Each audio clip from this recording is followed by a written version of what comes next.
Welcome, everyone. Today, we're diving into something that, well, it really lives rent-free in our heads, doesn't it? Artificial intelligence. Absolutely. Especially the way science fiction portrays it. Exactly. For decades, we've had these vivid pictures. Think HAL 9000 in 2001. So calm, so chillingly methodical. Taking over step by step, or the other end of the spectrum. Skynet, right. The Terminator. Yeah. Deciding humans are just a problem to be solved. It's powerful stuff. It really is. And these stories, they've definitely shaped how we think, how we feel about AI, our fears especially. So the big question for you listening is, how much of that drama is, real? And how much is just fantastic storytelling? Our goal today is really to bridge that gap between the AI you see on screen, the Terminators and the HALs, and the AI that's actually working in our world right now. Yeah, to cut through the hype a bit. Right. We want to help you get a real handle on where things stand today, what's genuinely possible versus what's still, well, pure sci-fi fantasy. And it's true, those stories have this incredible pull. They're tapping into something deep, aren't they? Our hopes, but also our anxieties about technology. Our anxieties. Yeah. So what we need to do is kind of carefully pull apart the fiction from the facts. Look at the current state, the real abilities, and importantly, the real limits of AI today. Because it's easy to get swept up in the movie plots. It is. But understanding the actual state of play, that's much more useful, much more empowering for figuring out where we're headed. Okay, so let's start there. Think about how AI usually pops up in movies, in books. You can probably picture some common themes already. They've become almost archetypes. Totally. The material we looked at really breaks it down into three main ways sci-fi tends to show AI. First, there's the big one, the omniscient, omnipresent threat. Yes, the world-ending AI. Exactly. It becomes self-aware, decides humanity's in the way or just dangerous, and boom, war. Skynet, Ultron, the machines in the Matrix. Often tied to military systems, right? Yeah. Government projects gone wrong. Yeah, that's a common thread. It taps into that fear of our own creations turning against us. It's quite chilling. And interesting how Skynet itself came out of that Cold War anxiety, that fear of losing control of our most destructive tech. It reflects the fears of the time. Then you have the second type, the emotionally complex machine. This is where it gets philosophical. Yeah, AI developing feelings, desires, moral quandaries even. Like the replicants in Blade Runner or Ava in Ex Machina. She was unsettlingly complex. Or even Raleigh, right? That little robot. WALL-E's a great example of how simplicity can convey deep emotion. It really makes you ask those big questions. Can machines actually feel? And if they can, do they deserve rights? What does it even mean to be human or conscious? These are questions that push our own definitions. And finally, the flip side, the benevolent guardian, the friendly AI. The helper, the companion. Right, Data from Star Trek. Maybe Sunny and I, robot who had that internal conflict. Or Samantha and her, the AI companion. Those stories suggest a much more harmonious future. Coexistence. AI as an ally. And that dream, it connects back to some early AI research, doesn't it? Like those expert systems designed to help doctors, just augmenting us. Exactly. It's not always about replacing humans, but enhancing what we can do. So why do these three tropes hit home so hard? Why do we keep telling these kinds of stories? Well, I think it's because they're not just about robots. They're about us. They plug directly into these very real anxieties we have about how fast technology is moving. The fear of the unknown, losing control. Precisely. That sense of what if this gets away from us? These stories give us a space, maybe a safe space, to explore those fears. And the ethical side, too. Absolutely. If an AI could feel, how should we treat it? What are our responsibilities? These aren't just movie plots anymore. Real ethicists are debating this stuff right now. And the power question. Who's really in charge? That's huge. Is it governments? Big tech companies? Or could the AI itself end up calling the shots? These narratives explore those power dynamics. But you mentioned they exaggerate things for drama. Oh, definitely. For dramatic effect, they often pump up AI capabilities way beyond what's currently possible. But even the exaggeration serves a purpose. How so? It acts as a sort of cautionary tale. It influences the real-world discussions we're having about AI safety, about governance. It makes us think about the guardrails we need. Okay, that makes sense. So that's the sci-fi vision, powerful and often scary. Let's pivot now. What does AI actually look like today? Because the reality is also pretty mind-blowing, just different. Very different, but yes, incredible advancements. Looking at the material, three big areas stand out right now. First up, generative AI. This is the one everyone's talking about. Understandably so. ChatGPT, DALL-E Mid-Journey. Yeah, AI that creates stuff, text that sounds human, amazing images, even music. It generates new content. It's kind of wild. It really is. But here's something maybe less known. The energy cost. Training these huge models, it takes an enormous amount of power. Really? Like how much? Well, some estimates suggest a single big training run can use as much electricity as a small town does in a year. It raises serious questions about sustainability as AI scales up. Wow. Okay. That's Yeah. significant. Right. Second area. Predictive AI. This is more behind the scenes, but you interact with it constantly. Like Google search finishing your sentence. Or Netflix knowing exactly what show you want to watch next. Exactly. Or stock trading algorithms making split-second decisions. It's all about analyzing massive data sets to spot patterns and predict what's coming next.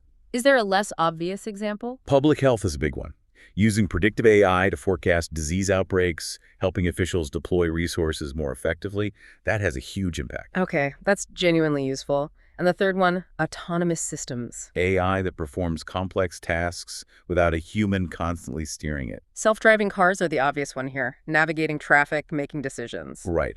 But also things like robotic surgery, needing incredible precision, or advanced drones, doing everything from deliveries to monitoring the environment. But they're not perfect, right? I hear about issues with self-driving cars. That's the key.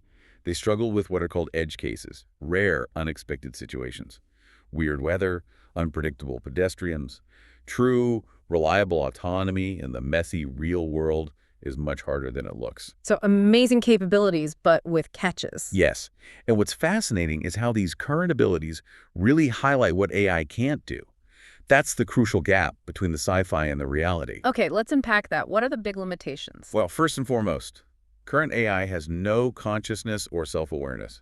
Zero.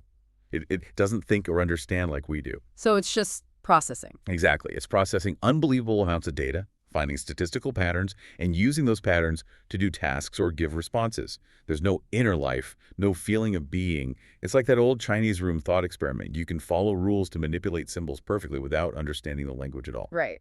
Okay. So no consciousness. What else? No emotions or desires. ChatGPT doesn't want to write you a poem. It doesn't get bored or excited. It just predicts the next word. Basically, yes.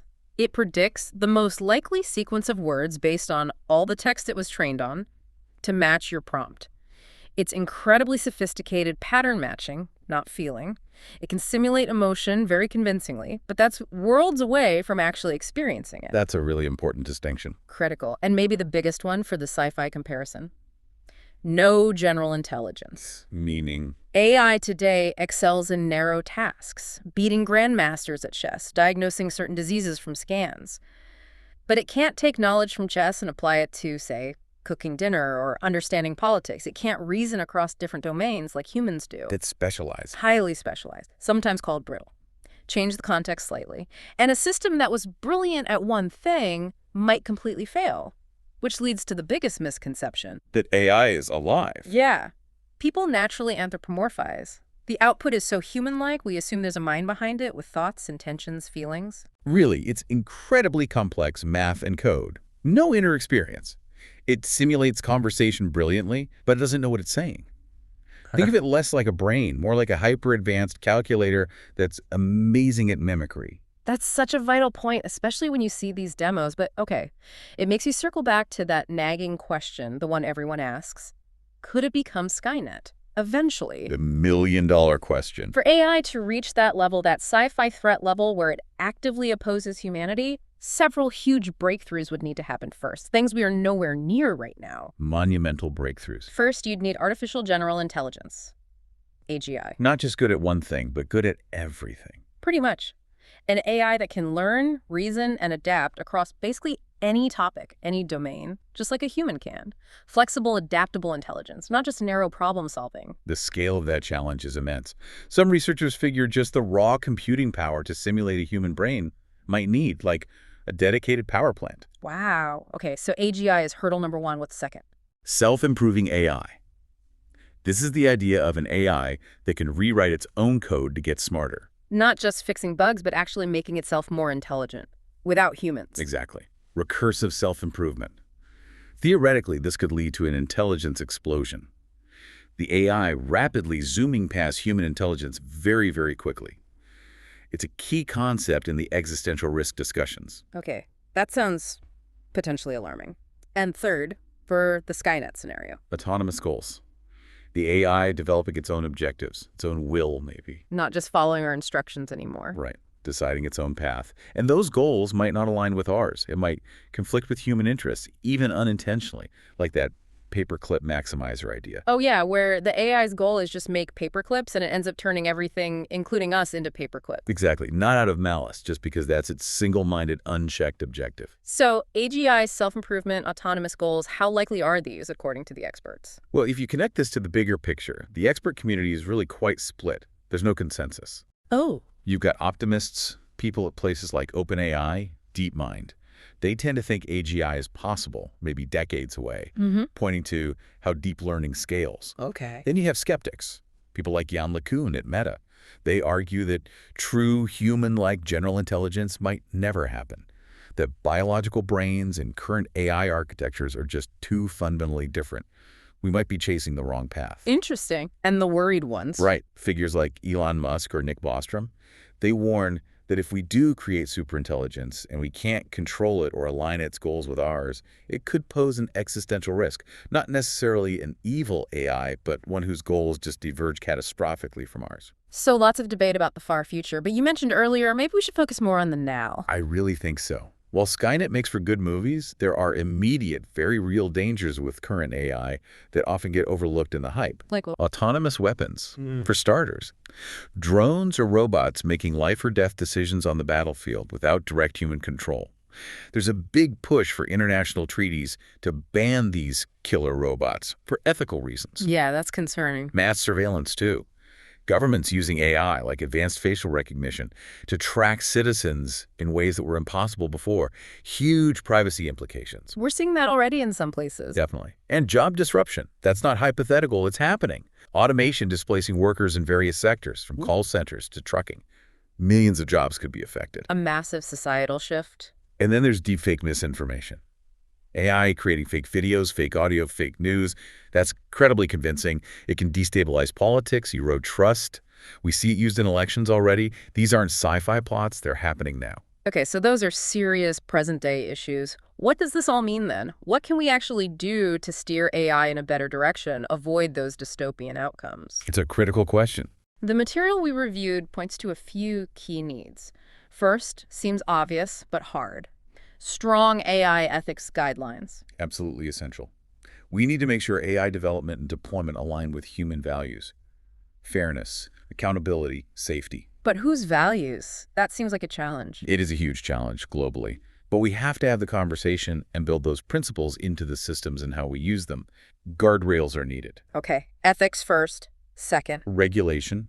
Just like we regulate nuclear power or biotech, we need sensible rules for powerful AI. Not to stifle it, but to prevent misuse. Exactly, to ensure it serves humanity. The EU's AI Act is a big first step in that direction, trying to create a comprehensive framework. And third. Transparency. We need less black box AI. More openness about how systems work, what data they train on, what their limits are. So people can understand and trust it and oversee it. Right. There's a tension between open science and company secrets, of course. But more transparency helps manage risks. So ethics, regulation, transparency, if we get those right. Right. What's the upside? The best case scenario. Oh, the potential upside is genuinely transformative. Really hopeful. Like what? Imagine AI accelerating drug discovery, curing diseases by finding new treatments incredibly quickly. We're already seeing glimpses with things like AlphaFold predicting protein structures. That would be incredible. Or tackling climate change. AI could optimize energy grids, help design superefficient materials, model climate impacts with far greater accuracy. Yeah. Help us manage renewable energy sources much better. Okay, huge global problems. What about, like, everyday life? Think about AI freeing us up from repetitive, boring work, allowing people more time for creativity, for learning, for connection. AI is a sort of co-pilot for artists, writers, scientists, amplifying human potential. So the goal isn't just avoiding disaster, it's actually unlocking a better future. Precisely. That's why the real question isn't that dramatic movie question, will AI destroy us? It's much more practical, much more urgent. How do we make sure AI benefits humanity without causing terrible unintended consequences? That's the work we need to be doing right now. That's a much better frame. It really sums up the difference we've been talking about.